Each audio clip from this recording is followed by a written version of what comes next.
Please welcome to News Mongolia on MNB World. I'm Jugdir Gambold.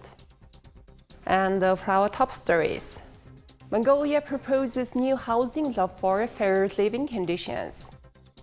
Tourist numbers surge in Mongolia. Europe Day will be organized on May 11th at Zukbatar Square. For the news, stay with us.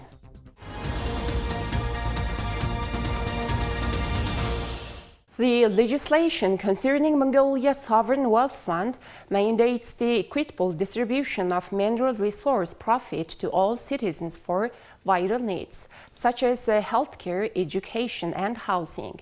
To enact this provision, the Cabinet has developed and deliberated on the draft national housing law, planned to be submitted to the State Electorate next week. This proposed law governs government financial assistance for housing development and establishes a housing fund outlining its accumulation management, expenditure, and performance oversight. Structured into 6 chapters and 21 articles, the proposed national housing law is per Mongolia's constitution and existing statutes. Its passage would establish a robust framework for housing management, foster sustainable financial growth based on market principles, improve accessibility, and create a legal basis for supporting low and middle-income demographics through rental and rent-to-own housing initiatives. Based on data from the 2022 housing census, 32.1% of Mongolia's 941,547 households reside in apartments with proper engineering infrastructure. 29.7% live in houses that lacking complete engineering infrastructure, and 38.2% live in traditional gers. In Ulaanbaatar, Mongolia's capital, a significant 50.1% of households totaling 216,989 reside in ger districts without adequate infrastructure, contributing to approximately 75% of the city's air and soil pollution. The implementation of this legislation aims to create a healthier and safer living environment for Ulaanbaatar residents, fostering productivity and providing improved conditions for education and development. Additionally, it seeks to elevate household income and living standards while offering legal assistance for housing to those relocating to rural areas. Mongolia welcomed a total of 86.2 thousand tourists in the first quarter of this year, marking an impressive 10.5% increase compared to the same period last year. Notably, China's tourists led the surge with a 2.3-fold increase, followed by significant boosts from South Korea, Kazakhstan, and Japan. Regarding nationality, Chinese visitors accounted for about 37% of all foreign arrivals, with Russians closely behind with around 35%. About 10% were South Koreans, 2.5% were from Kazakhstan, 2% from Japan, and the remaining 13% were from other countries. The majority of inbound foreign passengers hailed from East Asia and the Pacific region, comprising more than 55% of the total, while Europe accounted for almost 40%.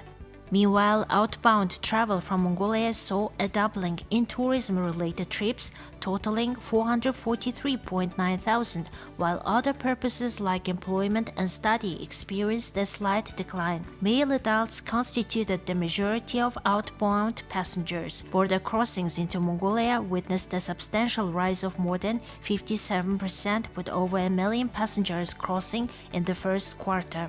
Zamyot emerged as the busiest entry point, handling 32.5% of inbound traffic, followed by Chinggishai International Airport and Khashun-Sukhat with 11.3% and 10.5% respectively. The majority of inbound passengers were Mongolian citizens, comprising over 83% of total arrivals. Now please take a look at current affairs of Mongolia.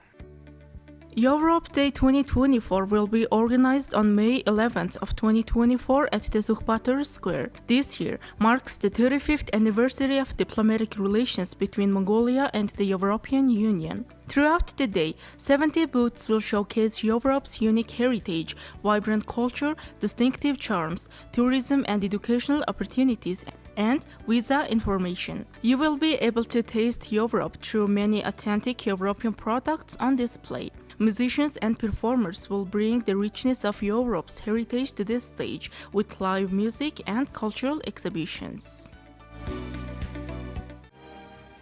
The Food and Agriculture Organization of the United Nations warns of escalating biodiversity loss in Asia-Pacific, posing a grave threat to food security and future habitats. Recent FAO reports highlight food insecurity spikes in Asia-Pacific, where half of the world's undernourished people reside and nearly 45% cannot afford a sustainable diet. This crisis is fueled by conflicts, climate crisis, and dwindling biodiversity, impacting natural forests crucial for water, soil, climate regulation, and resources like food and medicine. Jong-jin Kim, Assistant Director General and Regional Representative of FAO, emphasizes the urgent need to address biodiversity loss. FAO advocates for sustainable practices across agriculture, aquaculture, fisheries, and forestry. To tackle biodiversity loss and climate change, FAO calls for halting deforestation, promoting restoration, and scaling up initiatives like the Reducing Emissions from Deforestation and Forest Degradation RIDD Plus program. FAO in Asia-Pacific works on transforming food system sustainability, involving all stakeholders for better production, nutrition, and environmental quality.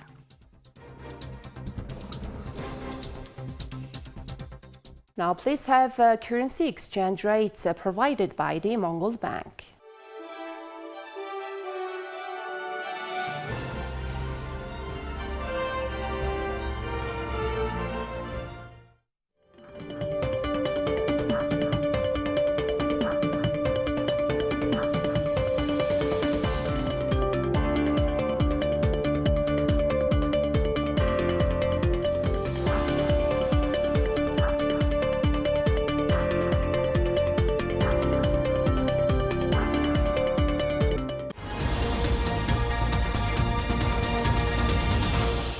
Now please have foreign news partnered with international news agencies. The U.S. warned Thursday that Israel would deal a strategic victory to Hamas if it carried through with an all-out assault on Rafah, the last major militant stronghold in Gaza, as President Joe Biden threatened to pause more military assistance to Israel if it goes through the operation in the city, where more than 1 million civilians are sheltering. Biden last week paused a shipment of large bombs to Israel over concern that the weapons are of the type that have caused significant civilian casualties in Gaza and would almost certainly do so if Israel conducts a major offensive on Rafah. This is very straightforward. He's going to continue to provide Israel with the capabilities that it needs, all of them. But he does not want certain categories of American weapons used in a particular type of operation in a particular place. And again, he's been clear and he's been consistent on that. As the president said, Israel has not yet launched such an operation. So he was talking about what would happen in the future if they did. That's a choice that Israel will have to make. And it's one we hope they don't. We're going to keep working with them on our part to develop alternative approaches that we think will have a better chance of strategic success, a better chance at eliminating the threat that the Israeli people still face from Hamas.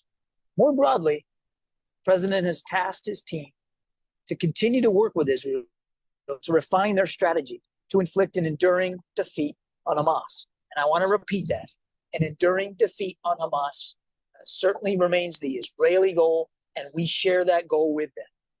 Smashing into Rafah, in his view, will not advance that objective, will not get to that sustainable, enduring defeat of Hamas. He has also floated holding up future shipments of bomb guidance kits and artillery to Israel in hopes that the threat will turn Israel back from an operation in the city. The U.S. maneuver are its sharpest moves yet to influence the decision-making of its ally as it waged a 7-month war on the militant group after Hamas' October 7th attack, which killed some 1,200 people in Israel and led to about 250 being taken captive. Our view is that Rafah operations, certainly any kind of major Rafah ground operation, would actually strengthen Hamas's hands at the negotiating table, not Israel's. That's our view. Talks in Cairo meant securing a 6-week ceasefire to allow for the release of some hostages, and the surge of food and aid to civilians in Gaza are continuing, Kirby added, even though Central Intelligence Agency Director Bill Burns and other delegations to the talks left Egypt on Thursday without a deal. Russian President Vladimir Putin joined military personnel in Moscow's Red Square on Thursday for a Victory Day parade, underscoring the nation's celebration of its World War II victory over Nazi Germany. Despite the dwindling number of veterans from that era, Victory Day remains a crucial element of Russia's national identity, symbolizing resilience and sacrifice amid historical challenges. Войска Московского гарнизона для парада построены. Russian military personnel were joined by Russian President Vladimir Putin in Moscow's Red Square on Thursday for a Victory Day parade. Russia is wrapping itself in patriotic pageantry for Victory Day, a celebration of its defeat of Nazi Germany in World War II that President Vladimir Putin has turned into a pillar of his nearly quarter-century in power and the justification of his move into Ukraine. Even though few veterans of what Russia calls the Great Patriotic War are still alive, 79 years after Berlin fell to the Red Army, the victory over Nazi Germany remains the most important and widely revered symbol of the country's prowess and a key element of national identity. Thursday's festivities across Russia, led by Putin, who this week began his 5th term in office, recalled that wartime sacrifice in what has become its most important secular holiday. The Soviet Union lost about 27 million people in the war, an estimate that many historians consider conservative, scoring virtually every family. Nazi troops overran much of the Western Soviet Union when they invaded in June 1941, before being driven back all the way to Berlin, where the Soviet Union's hammer and sickle flag was raised above the ruined capital. The US, UK, France and other allies marked the end of the war in Europe on 8th of May. The immense suffering and sacrifice in cities like Stalingrad, Kursk, and Putin's native Leningrad, now St. Petersburg, still serve as a powerful symbol of the country's ability to prevail against seemingly overwhelming challenges. Since coming to power on the last day of 1999, Putin has made 9th of May an important part of his political agenda, featuring displays of military might. King Charles III of Britain visits the Minlay training base in the English village of Minlay on Thursday, where he met with the members of the Royal Engineers, highlighting the importance of the military role in national defense. The military personnel, along with their families, warmly welcomed King Charles III during his visit. Family members presented him with flowers and gifts, demonstrating their appreciation for his support and recognition of their service. In a casual and friendly atmosphere, King Charles III interacted with the children present, exchanging jokes and receiving drawings from them. His relaxed demeanor added to the positive vibes of the occasion. King Charles III's visit to the Minlay training base not only honored the Royal Engineers' essential contributions, but also emphasized the importance of supporting and recognizing the dedication of the British Armed Forces in safeguarding the nation's security. Now please take a look at international current affairs. Smoke was seen rising over the southern Gaza Strip area of Rafah on Thursday morning. An Israeli tank brigade seized the Rafah crossing between Gaza and Egypt early Tuesday. The limited incursion does not appear to be the start of the full-scale invasion of the crowded southern city that Israel has repeatedly promised. The U.S. has urged Israel not to launch a full-on assault on Rafah because it would worsen Gaza's humanitarian catastrophe, and it paused a shipment of bombs to its close ally last week over those concerns. Now please have a weather forecast for the world's major cities.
All right, that's all for today. Thank you for staying tuned. We'll see you next time with more news and updates. Have a good day.